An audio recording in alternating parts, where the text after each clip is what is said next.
안녕하세요. 오늘은 정말 놀라운 이야기를 가져왔습니다. 영국 옥스퍼드 대학의 교수인 엘리자베스 워커 교수.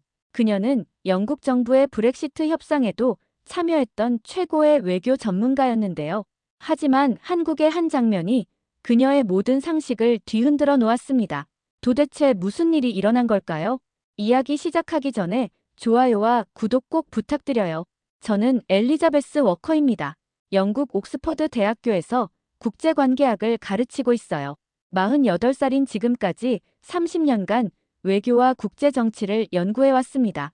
브렉시트 협상에도 참여했고 영국 정부의 외교 정책 자문을 맡고 있죠. 특히 강대국과 중견국 간의 외교 관계, 압박과 협상의 역학관계를 전문적으로 연구해왔습니다. 2025년 6월 어느 화창한 런던의 오후였습니다. 평소와 다름없이 연구실에서 논문을 정리하고 있는데 갑자기 휴대폰이 울렸어요. BBC 국제부의 제임스 기자였습니다. 그는 10년 넘게 워싱턴 특파원으로 일하면서 미국 정치를 면밀히 관찰해온 경험 많은 기자였죠. 제임스의 목소리가 상당히 급했어요. 미국의 트럼프 대통령이 한국에 방위비 13조 원을 내라고 공개적으로 압박했다는 겁니다. 그것도 구체적인 금액까지 제시하면서 말이에요. 그런데 이상한 건 한국 정부의 반응이었어요. 보통 이런 상황에서는 즉각적인 반응이 나오는데 한국은 완전히 조용했다는 거였습니다. 저는 당황했습니다. 30년간 국제관계를 연구하면서 이런 상황은 처음 봤거든요. 강대국이 압박을 가하면 중견국이나 약소국은 반드시 반응을 보입니다. 유감 표명을 하든 강력 반박을 하든 아니면 협상 테이블로 나오겠다는 의지라도 보이죠. 때로는 국민들의 반미 감정이 들끓기도 하고 시위가 일어나기도 합니다. 그런데 한국은 아무 말도 하지 않았어요. 외교부에서 공식 입장도 없고 대통령실에서도 논평이 나오지 않았습니다. 언론도 조용했어요. 이건 정말 이례적인 일이었습니다. 저는 급히 연구실로 향했습니다. 뭔가 큰 변화가 시작되고 있다는 걸 직감했거든요. 그동안 제가 연구해온 외교 이론으로는 설명할 수 없는 일이 벌어지고 있었어요. 제 책꽂이에 꽂혀있는 수많은 외교학 이론서들이 갑자기 무력해 보였습니다. 연구실에 도착해서 곧바로 컴퓨터를 켰습니다. 한국 관련 뉴스를 모두 확인해 봤는데 정말 아무것도 없었어요. 대통령실 브리핑도 없고 외교부 논평도 없고 정치인들의 성명도 없었습니다. 마치 그 일이 아예 일어나지 않은 것처럼 조용했어요. 심지어 한국 언론들도 이 사안에 대해 큰 보도를 하지 않고 있었습니다. 이상했습니다. 제가 아는 상식으로는 이해할 수 없는 반응이었거든요. 한국은 분명 민주주의 국가이고 언론의 자유도 있는 나라인데 왜 이렇게 조용할까요? 혹시 내부적으로 큰 혼란이 있는 건 아닐까 싶어서 걱정이 되기 시작했습니다. 아니면 정말 트럼프의 요구가 너무 황당해서 대답할 가치도 없다고 생각하는 걸까요? 저는 제 동료 교수들에게 전화를 걸어 의견을 물어봤습니다. 황당해서 하지만 누구도 명쾌한 답을 주지 못했어요. 모두들 한국의 반응이 이상하다고만 했습니다. 케임브리지 대학의 리차드 교수는 아마도 한국이 내부적으로 대응 방안을 논의하고 있을 거라고 추측했고 마이클 박사는 한국이 미국과 비공개 채널로 소통하고 있을 수도 있다고 말했습니다. 그날 저녁 집에 돌아가는 길에도 계속 생각했어요. 한국이 왜 이런 반응을 보이는 걸까? 혹시 새로운 외교 전략이 있는 건 아닐까? 아니면 정말 당황해서 아무것도 할 수 없는 상황인 걸까? 아니면 제가 모르는 뭔가 더 큰 그림이 있는 건 아닐까요? 집에 도착해서도 마음이 불편했습니다. 제가 30년간 축적해온 외교학 지식으로는 도저히 설명할 수 없는 일이었거든요. 냉전 시대부터 지금까지 수많은 외교 갈등을 분석해봤지만 이런 완전한 침묵은 처음이었어요. 보통은 최소한 유감 표명이라도 나오는데 말입니다. 저는 서재에 앉아서 제가 쓴 논문들을 다시 펼쳐봤습니다. 특히 강대국과 중견국 간의 갈등 해결 방식에 관한 연구 자료들을 면밀히 검토했어요. 하지만 어떤 이론으로도 한국의 이번 반응을 설명할 수 없었습니다. 이 조용한 침묵 뒤에 숨겨진 의미가 무엇인지 정말 궁금해졌습니다. 분명 뭔가 특별한 이유가 있을 거라는 생각이 들었어요. 며칠이 지나도 한국의 침묵은 계속됐습니다. 저는 점점 더 궁금해졌어요. 이런 상황에서 보통 나라들이 어떻게 반응하는지 과거 사례들을 찾아보기 시작했습니다. 프랑스가 미국과 갈등을 빚었을 때, 독일이 트럼프의 압박을 받았을 때, 심지어 일본이 무역 분쟁에 휘말렸을 때도 모두 즉각적인 반응을 보였거든요. 제가 가장 먼저 떠올린 건 2018년 트럼프가 나토 회원국들에게 국방비 증액을 요구했을 때였습니다. 독일의 메르켈 총리는 바로 다음날 기자회견을 열고 독일의 입장을 명확히 밝혔어요. 프랑스의 마크롱 대통령도 마찬가지였죠. 심지어 터키의 에르도안 대통령은 강력하게 반발하며 미국을 비판했습니다. 그런데 한국은 정말 아무 말도 하지 않았어요. 이건 외교학 교과서에 나오는 어떤 패턴과도 맞지 않았습니다. 저는 옥스퍼드 도서관에 가서 관련 자료들을 더 찾아봤어요. 한국의 과거 대미 관계, 특히 방위비 분담금 협상 과정을 자세히 살펴봤습니다. 놀라운 사실을 발견했어요. 한국은 이미 주한미군 기지 운영비의 상당 부분을 부담하고 있었던 겁니다. 자료를 보니 한국이 부담하는 비율이 다른 나라들보다 훨씬 높았어요. 독일이 부담하는 비율과 비교해봤는데 한국이 거의 2배 이상 많이 내고 있었습니다. 이상했어요. 그럼 트럼프가 왜 한국에만 이렇게 강하게 압박하는 걸까요? 다른 나라들은 훨씬 적게 내고 있는데 말이에요. 저는 더 깊이 파고들기 시작했습니다. 미국 국방부 자료, 의회 보고서, 국제전략연구소의 분석 자료들을 하나씩 검토했어요.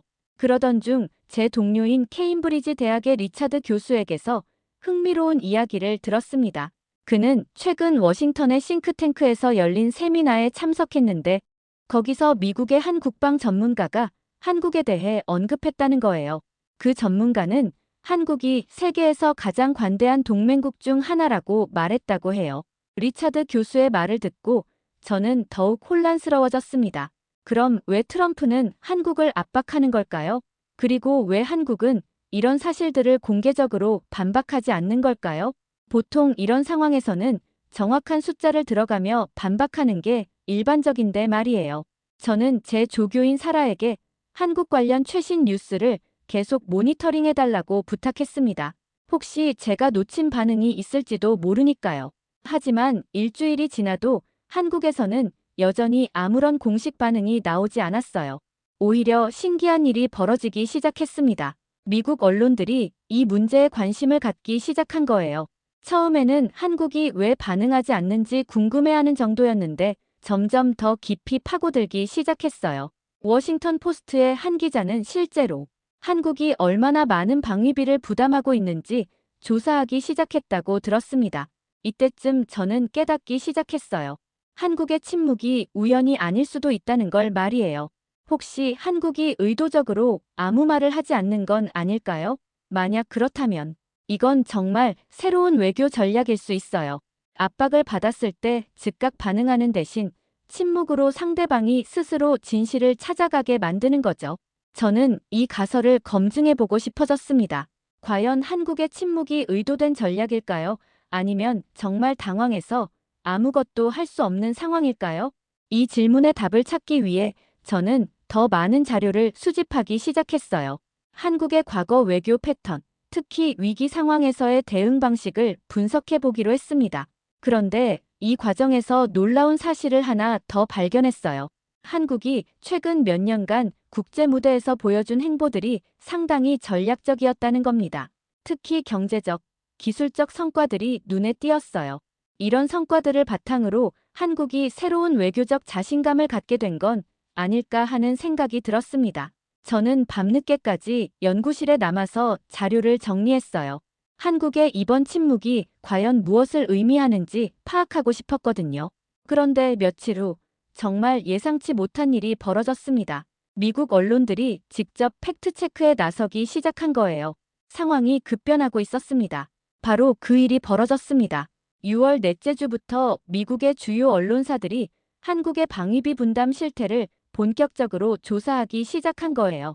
처음에는 한국이 왜 반응하지 않는지 궁금해하는 정도였는데 점점 더 깊이 파고들면서 충격적인 사실들을 발견하게 됐습니다. 가장 먼저 움직인 건 워싱턴 포스트였어요. 제가 아침에 온라인 기사를 확인하는데 첫 번째 페이지에 큰 제목으로 실린 기사가 눈에 띄었습니다. 한국의 방위비 분담, 실제로는 얼마인가? 기자는 미국 국방부 자료를 직접 분석해서 놀라운 사실을 밝혀냈어요. 한국이 주한미군 기지 운영비의 93%를 부담하고 있다는 겁니다. 이건 정말 충격적인 숫자였어요. 제가 알고 있던 것보다 훨씬 높은 비율이었거든요. 기자는 독일과 비교해서 설명했는데 독일은 40% 정도만 부담한다고 했어요. 거의 2배가 넘는 차이였습니다. CNN도 이어서 보도했습니다. 그들의 분석은 더욱 상세했어요. 한국이 캠프 험프리스 건설에 110억 달러를 투자했다는 사실도 공개됐습니다. 이건 전체 건설비의 90%에 해당하는 금액이었어요.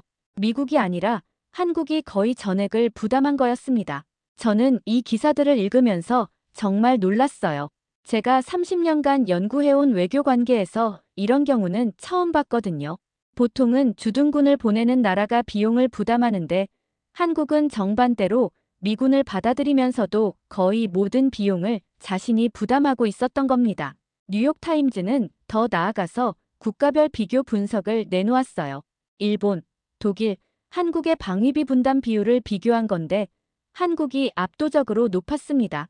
심지어 기사 제목이 한국, 세계에서 가장 관대한 동맹국이었어요. 미국 언론이 한국을 이렇게 칭찬하는 걸 본 건 정말 드물었습니다. 이때쯤 저는 왜 한국이 침묵을 지켰는지 이해하기 시작했어요. 한국은 굳이 자신을 변호할 필요가 없었던 거예요. 사실 자체가 한국의 편이었거든요. 오히려 아무 말도 하지 않음으로써 미국 언론들이 스스로 진실을 찾아가게 만든 거였습니다. 정말 영리한 전략이었어요. 만약 한국이 처음부터 이런 숫자들을 들어가며 반박했다면 자기 변명처럼 들렸을 수도 있어요. 하지만 침묵을 지키면서 미국 언론들이 직접 조사해서 발견하게 만들었으니 훨씬 더 신뢰할 만한 정보가 된 거죠. 월스트리트 저널은 경제적 관점에서 분석했습니다. 미군 한 명당 한국이 부담하는 비용을 계산해봤는데 연간 7만 달러, 한국 돈으로 약 1억 원 수준이었어요. 이는 다른 어떤 나라보다도 높은 수준이었습니다. 기사는 한국이 미국에게 과도할 정도로 관대하다고 평가했어요. 저는 이런 보도들을 보면서 한국 정부의 전략에 감탄했습니다. 한국은 분명히 이 모든 상황을 예상하고 있었던 것 같아요. 트럼프가 압박을 가해올 것도 미국 언론들이 팩트체크를 할 것도 모두 계산하고 있었던 거 아닐까요? 폴리티코에서는 유럽과의 비교 기사를 냈어요. 독일이 주동미군 기지 운영비의 40%만 부담한다는 사실을 강조하면서 한국의 93%와 비교했습니다. 기자는 이게 말이 되느냐는 표현까지 썼어요. 이런 보도들이 나오면서 워싱턴의 분위기도 바뀌기 시작했어요. 제 동료 교수들도 한국에 대한 시각을 바꾸기 시작했습니다. 케임브리지의 리차드 교수는 저에게 전화를 걸어서 한국이 정말 대단한 나라라고 이런 수준의 전략적 사고는 쉽게 볼 수 없다고 말했습니다. 저는 이 모든 보도들을 지켜보면서 정말 놀라웠습니다. 한국의 침묵이 미국 전체의 여론을 바꿔놓고 있었거든요. 트럼프의 13조 원 요구가 얼마나 부당한지 미국인들 스스로 깨닫게 만든 거였어요. 이건 정말 놀라운 외교 전략이었습니다. 한국이 아무 말도 하지 않으면서도 가장 강력한 메시지를 전달한 셈이었거든요. 저는 외교학 교과서를 다시 써야겠다는 생각이 들었습니다.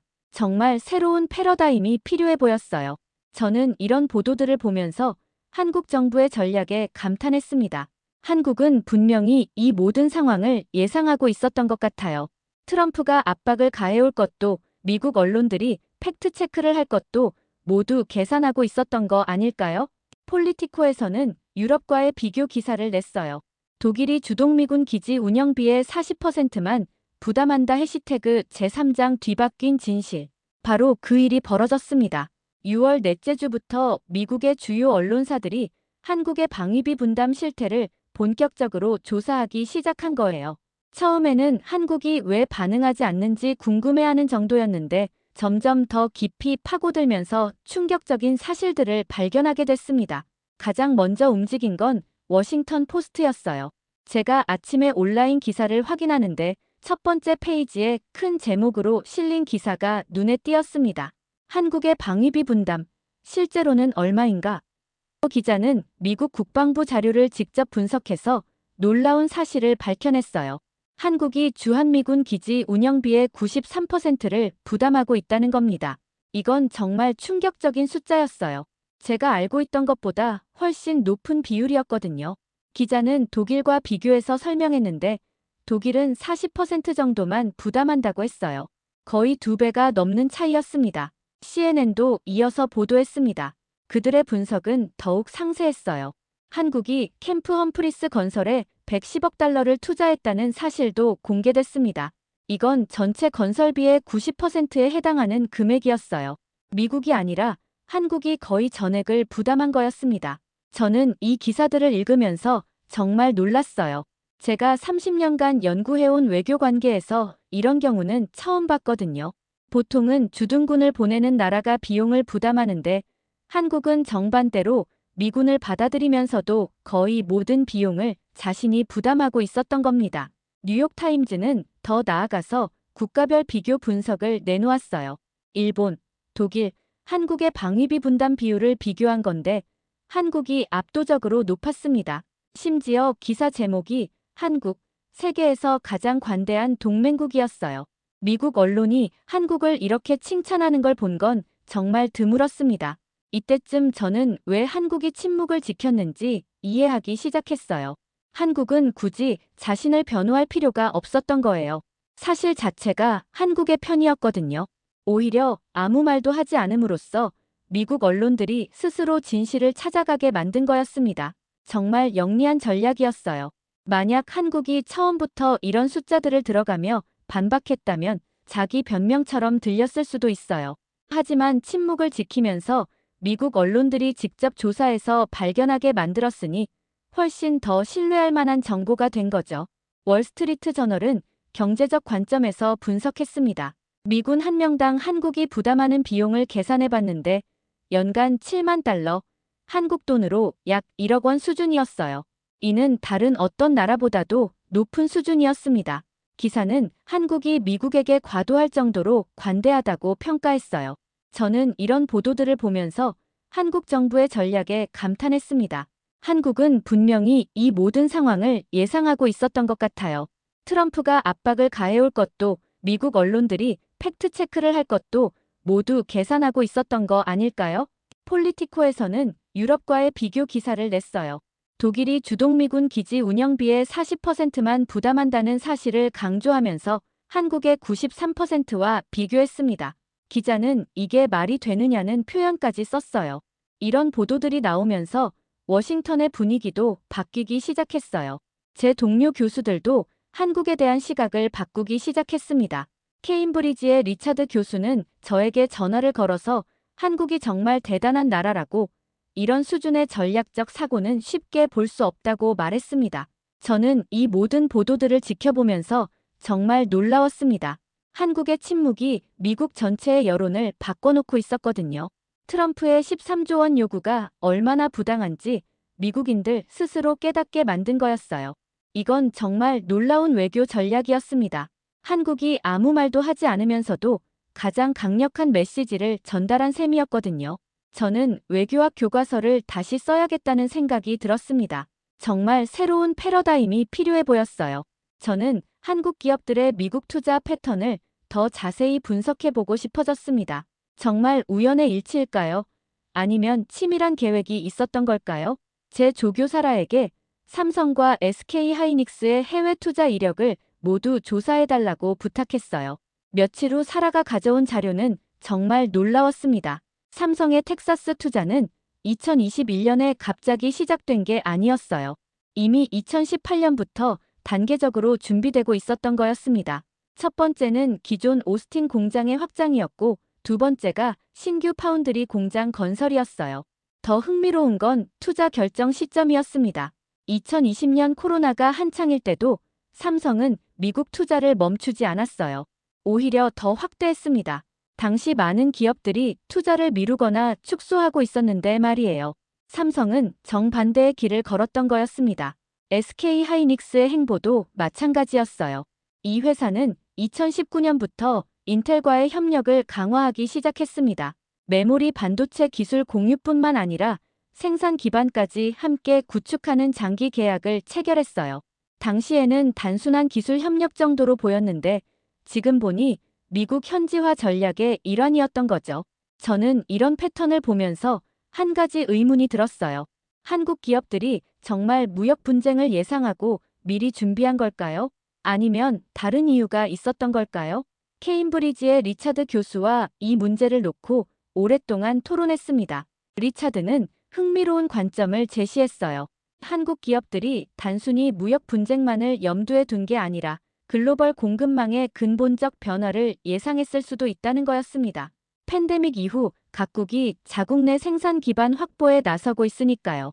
정말 그런 것 같았어요. 한국 기업들의 미국 투자는 관세 회피만이 목적이 아니었습니다. 미국 시장에 더 가까이 다가가서 현지 고객들의 요구에 빠르게 대응하려는 전략이기도 했어요. 특히 자동차 반도체 같은 분야에서 말이죠. 사라가 추가로 조사해온 자료를 보니 더욱 놀라웠습니다. 한국 기업들의 미국 투자는 반도체에만 국한되지 않았어요. 현대자동차도 2022년부터 조지아주에 전기차 공장을 건설하고 있었고 LG에너지솔루션도 배터리 공장을 여러 주에 짓고 있었습니다. 이건 개별 기업의 판단이 아니라 한국 전체의 전략적 방향 같았어요. 마치 정부 차원에서 조율된 것처럼 체계적이었거든요. 저는 한국 정부의 역할에 대해서도 궁금해졌습니다. 혹시 이런 해외 투자를 정책적으로 지원하고 있는 건 아닐까요? 조사해보니 정말 그랬어요. 한국 정부는 이미 몇 년 전부터 K배터리, K반도체 같은 국가 차원의 전략을 추진하고 있었습니다. 해외 진출을 적극 지원하고 현지 생산 기반 구축에 필요한 금융 지원도 제공하고 있었어요. 특히 인상적이었던 건 기술 인력 양성 프로그램이었습니다. 한국은 미국 현지에서 일할 수 있는 엔지니어들을 체계적으로 교육하고 있었어요. 단순히 공장만 짓는 게 아니라 그곳에서 일할 사람들까지 미리 준비하고 있었던 거였습니다. 저는 이런 자료들을 보면서 정말 감탄했어요. 한국의 준비가 이렇게 체계적일 줄은 몰랐거든요. 기업과 정부가 함께 5년, 10년 앞을 내다보고 전략을 수립하고 있었던 거였습니다. 월스트리트 저널의 한 칼럼니스트는 이런 표현을 썼어요. 한국은 체스를 두고 있고 다른 나라들은 여전히 가위바위보를 하고 있다. 정말 적절한 비유라고 생각했습니다. 한국은 몇 수 앞을 내다보고 움직이고 있었거든요. 하버드 비즈니스 스쿨의 한 교수는 한국 기업들의 전략을 선제적 현지화라고 명명했어요. 위기가 닥치고 나서 대응하는 게 아니라 위기가 오기 전에 미리 준비하는 전략이라는 거였죠. 정말 새로운 개념이었습니다. 그런데 같은 시기에 일본에서는 정반대의 일이 벌어지고 있었습니다. 저는 7월 둘째 주에 일본 관련 뉴스를 보고 정말 깜짝 놀랐어요. 일본이 미국과의 관세 협상에서 완전히 속아 넘어갔다는 소식이었거든요. 사건의 발단은 이랬습니다. 일본 정부는 7월 초에 미국과 상호관세 15%로 합의했다고 크게 발표했어요. 이시바 총리는 기자회견에서 만족스러운 협상 결과라고 자랑스러워했습니다. 일본 언론들도 성공적인 외교 성과라며 대서특필했고요. 하지만 며칠 후 충격적인 사실이 드러났어요. 미국이 공식 발표한 내용은 일본이 이해한 것과 완전히 달랐던 겁니다. 일본은 기존 관세율 15% 미만 품목에는 15%를 15% 이상 품목에는 기존 관세율만 적용한다고 생각했어요. 하지만 실제로는 기존 관세에 추가로 15%를 더 부과하는 것이었습니다. 저는 이 소식을 듣고 정말 당황했어요. 어떻게 이런 일이 벌어질 수 있을까요? 외교 협상에서 이렇게 기본적인 내용을 잘못 이해한다는 게 믿어지지 않았거든요. 구체적인 예를 보니 더욱 충격적이었습니다. 일본산 쇠고기의 경우 기존 관세율이 26.4%였는데 여기에 15%가 추가되어 41.4%가 되었어요. 일본의 해석대로라면 26.4% 그대로였어야 했는데 말이죠. 일본 직물은 더 심각했습니다. 기존 7.5%에서 22.5%로 3배나 뛰었어요. 일본 기업들은 갑자기 엄청난 관세 부담을 지게 된 거였습니다. 일본 언론의 반응이 가관이었어요. 아사히 신문은 미국에 당했다라는 강렬한 제목으로 일면 톱 기사를 냈습니다. 요미우리 신문은 무능한 외교 참사라고 표현했고요. 니혼케이자이 신문은 아예 일본 정부가 미국에 완전히 속았다고 썼어요. 저는 이런 보도들을 보면서 한국과 일본의 차이점을 명확히 느꼈습니다. 한국은 아무 말도 하지 않으면서도 유리한 결과를 얻어냈는데 일본은 적극적으로 협상했다가 완전히 속아 넘어간 거였어요. 특히 인상적이었던 건 양국의 대응 방식이었습니다. 한국은 트럼프의 압박에 침묵으로 대응했고 그 결과 미국 언론들이 한국의 편에 서게 만들었어요. 반면 일본은 즉시 협상 테이블에 나와서 합의를 서둘렀다가 역풍을 맞았습니다. 일본 재계의 반응도 격렬했어요. 도요타, 소니, 파나소닉 등 주요 기업들이 정부의 긴급 대책을 촉구했습니다. 일본산 공회의소는 이대로는 미국 시장에서 완전히 밀려날 것이라는 성명을 냈어요. 자동차 업계는 특히 큰 타격을 받았습니다. 일본 자동차의 미국 관세가 27.5%에서 42.5%로 급등했거든요. 도요타의 한 임원은 언론에 이렇게 말했어요. 이런 관세율로는 미국에서 장사할 수 없다. 사실상의 퇴출 명령이다. 반면 한국은 정반대의 상황이었어요. 삼성과 SK 하이닉스는 미국 현지 생산으로 관세를 완전히 피할 수 있었고 현대자동차도 조지아 공장 덕분에 큰 타격을 받지 않았습니다. 저는 이 상황을 보면서 정말 많은 것을 깨달았어요. 같은 압박을 받았는데도 결과가 이렇게 다를 수 있다니 말이에요. 한국은 전략적으로 접근했고 일본은 관습적으로 접근했던 차이였습니다. 월스트리트 저널의 한 칼럼니스트는 이런 분석을 내놓았어요. 한국은 이제 미국과 대등하게 협상하려고 한다. 조건 없는 수용은 절대 안 한다. 반면 일본은 우리가 뭘 말해도 일단 수용해준다. 이 분석이 정말 인상적이었습니다. 한국과 일본의 외교 스타일이 근본적으로 달라지고 있다는 걸 보여주는 사례였거든요. 한국은 전략적 파트너로 거듭나고 있는 반면 일본은 여전히 종속적 관계에 머물러 있다는 평가였어요. 8월에 들어서면서 정말 놀라운 일이 벌어지기 시작했습니다. 전 세계 언론들이 한국의 외교 방식에 주목하기 시작한 거예요. 처음에는 미국 언론들만 관심을 보였는데 점차 유럽과 다른 지역 언론들까지 한국을 다루기 시작했습니다. 가장 먼저 반응한 건 영국 언론이었어요. 파이낸셜 타임즈에서 한국의 조용한 승리라는 제목으로 특집 기사를 냈습니다. 기사는 한국이 어떤 말도 하지 않으면서도 가장 강력한 메시지를 전달했다고 분석했어요. 정말 인상적인 평가였습니다. BBC에서도 한국 관련 다큐멘터리를 제작하기 시작했다는 소식이 들려왔어요. 제목이 침묵의 힘 한국이 세계에 보여준 새로운 외교였다고 하더라고요. 저는 이 소식을 듣고 정말 놀랐습니다.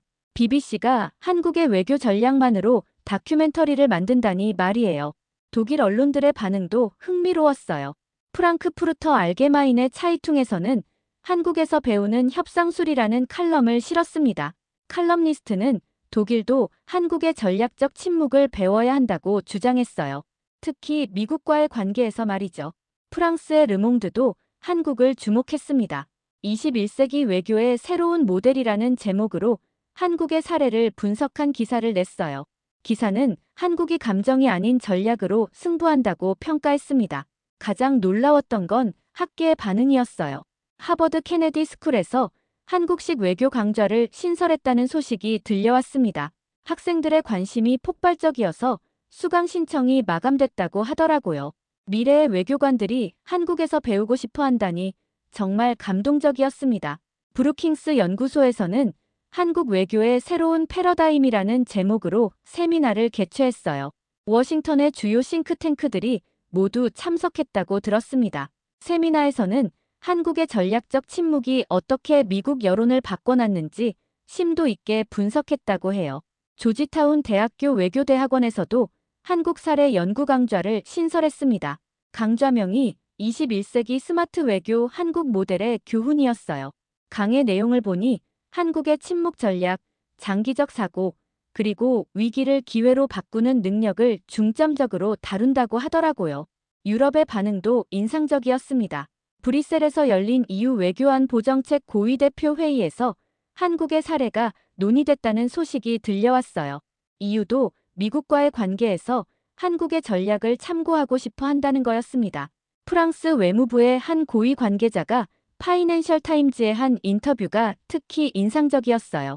한국의 외교 방식은 정말 배울 점이 많다. 압박받을 때 어떻게 대응해야 하는지 보여주는 교과서 같은 사례다.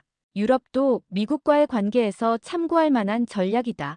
독일의 반응은 더욱 구체적이었어요.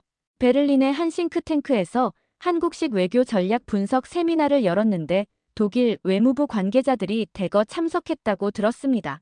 독일도 미국의 압박을 자주 받는 입장에서 한국의 대응 방식에 관심이 많았던 모양이에요. 가장 놀라운 건 영국의 반응이었습니다. 브렉시트 이후 새로운 외교 전략을 모색하고 있던 영국이 한국의 사례에 특별한 관심을 보이기 시작한 거예요. 런던 대학의 한 교수가 한국식 외교의 교훈이라는 연구 논문을 발표하기까지 했습니다. 아시아 국가들의 반응도 흥미로웠어요. 싱가포르의 리콴유 공공정책대학원에서 한국 외교 사례 연구를 시작했다는 소식이 들려왔습니다. 동남아시아 국가들도 중국과 미국 사이에서 균형을 잡아야 하는 상황에서 한국의 전략에 관심을 보인 거였어요. 저는 이런 반응들을 보면서 정말 놀라웠습니다. 불과 몇 달 전만 해도 한국은 미국의 정책을 따라가는 나라로 여겨졌는데 이제는 전 세계가 한국에서 배우려고 하고 있었거든요. 이건 정말 역사적인 변화였어요. 8월 초 저는 드디어 결심을 했습니다. 지난 몇 개월간 목격한 한국의 외교 혁신을 학술적으로 정리해야겠다고 생각한 거예요. 30년간 연구해온 외교학 이론에 완전히 새로운 장을 추가해야 할 때가 온 것 같았습니다. 저는 곧바로 논문 작성에 들어갔어요. 제목은 21세기 스마트 외교혁명 한국이 세계에 가르친 것들로 정했습니다. 이 논문에서 저는 한국이 보여준 외교 전략을 체계적으로 분석하고 그것이 기존 외교학 이론에 어떤 새로운 관점을 제시하는지 설명하려고 했어요. 논문의 핵심은 세 가지였습니다. 첫째, 감정이 아닌 냉철한 전략적 사고. 둘째, 굴복도 대립도 아닌 창조적 해법 찾기. 셋째, 5년 이상의 장기적 관점에서 미리 준비하는 선견지명이었어요. 특히 저는 한국의 전략적 침묵에 주목했습니다.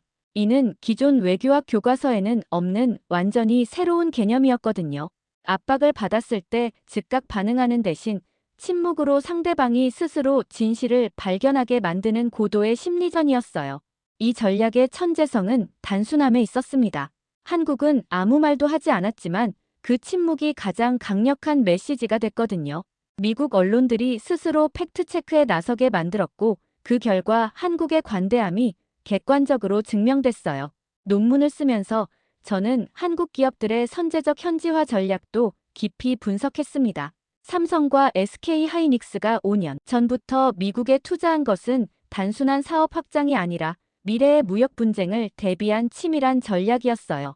이런 수준의 장기적 사고는 정말 놀라웠습니다. 특히 인상적이었던 건 투자 타이밍이었어요. 코로나 팬데믹으로 전 세계가 혼란스러웠던 2020년에도 한국 기업들은 미국 투자를 멈추지 않았어요. 오히려 더 확대했습니다. 다른 기업들이 망설일 때 과감하게 투자한 거였죠. 일본과의 대조 분석도 중요한 부분이었어요. 같은 압박을 받았지만 완전히 다른 결과를 낳은 두 나라의 사례는 외교 전략의 중요성을 명확하게 보여줬습니다. 한국은 전략적으로 접근했고 일본은 관습적으로 접근했던 차이였어요.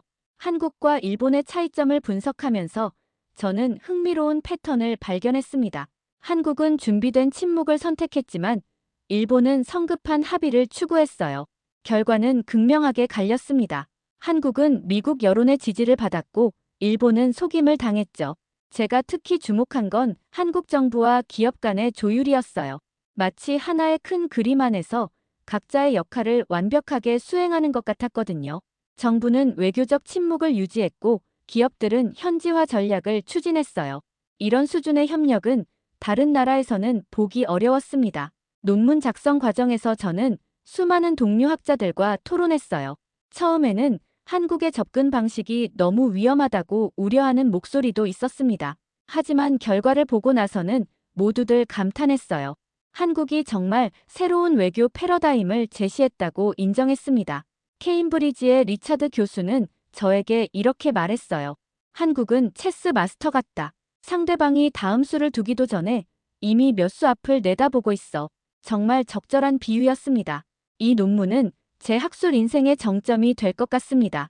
하지만 더 중요한 건 이 연구를 통해 전 세계가 한국에서 배울 수 있는 새로운 외교 모델을 발견했다는 점이에요. 한국의 성공은 우연이 아니라 치밀한 준비와 전략적 사고의 결과였습니다. 지금 이 순간에도 저는 한국의 새로운 사례들을 주목하고 있어요. 매일 새로운 놀라움을 선사하는 나라, 그게 바로 한국입니다. 6월에 받은 그 전화 한 통이 제 인생을 완전히 바꿔놓았거든요. 한국의 침묵에서 시작된 호기심이 완전히 새로운 학문적 영역을 열어준 거였어요. 저는 이제 확신합니다. 한국은 더 이상 가르침을 받는 나라가 아니라 세계를 가르치는 나라가 되었다는 것을 말이에요. 이런 변화를 직접 목격할 수 있어서 정말 영광이었습니다. 한국이라는 나라가 자랑스럽습니다. 오늘도 시청해주셔서 감사합니다.